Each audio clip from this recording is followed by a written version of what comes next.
Tanah Mandar yang kaya akan budaya, sejarah, dan keindahan alam yang sangat menjadi tempat terbaik untuk melakukan kunjungan wisata. Tanah Mandar yang letaknya di wilayah Sulawesi Barat tidak hanya terkenal dengan keindahan alamnya luar biasa, tetapi juga kekayaan akan budaya dan tradisi yang kemudian diwariskan secara turun-temurun dari pantai yang memukau hingga perbukitan yang hijau.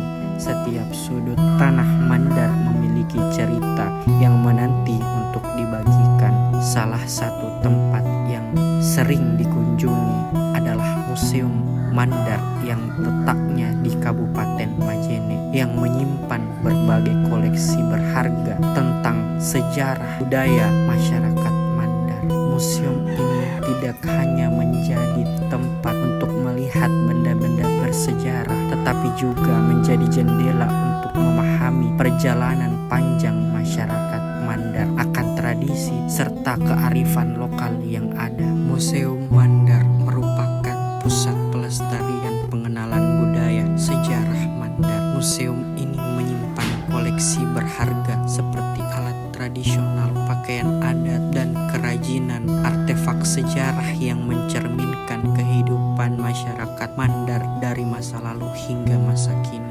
Museum ini juga menjadi sejarah bangunan kolonial Belanda yang pada masa itu menjadi pusat administrasi kolonial Belanda dengan ciri khas yang unik.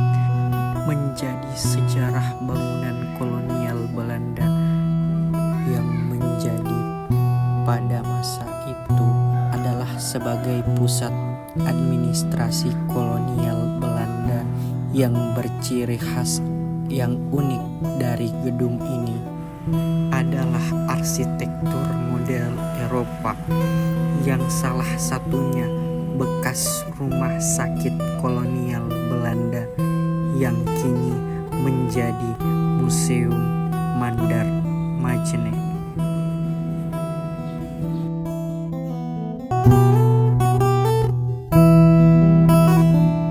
Baik teman-teman, hari ini aku akan mengunjungi salah satu makam yang ada di Polewali Mandar, yang tepatnya di Desa Napo, yang namanya makam Todilaling. Nah, mari kita sama-sama naik melihat bagaimana sih kondisi dari makam tersebut. Mari teman-teman. Makam Todilaling merupakan sebuah tempat bersejarah yang ada di Tanah Mandar, yang menyimpan banyak sesuatu yang dapat kita gali dengan pemahaman.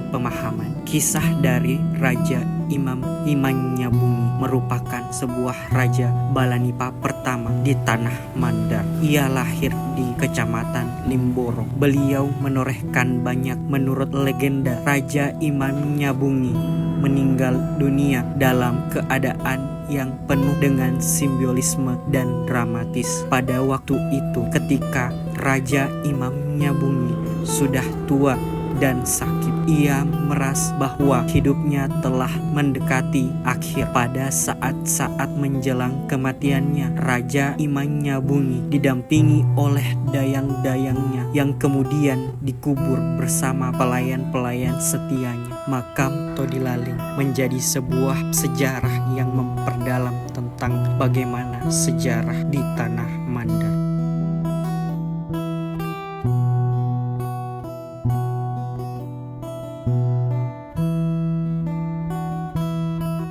Korban 40.000 jiwa di Galung Lombok merupakan pembantaian massal yang terjadi pada akhir abad ke-19 di Tanah Mandar, Galung Lombok, Indonesia selama masa penjajahan Belanda.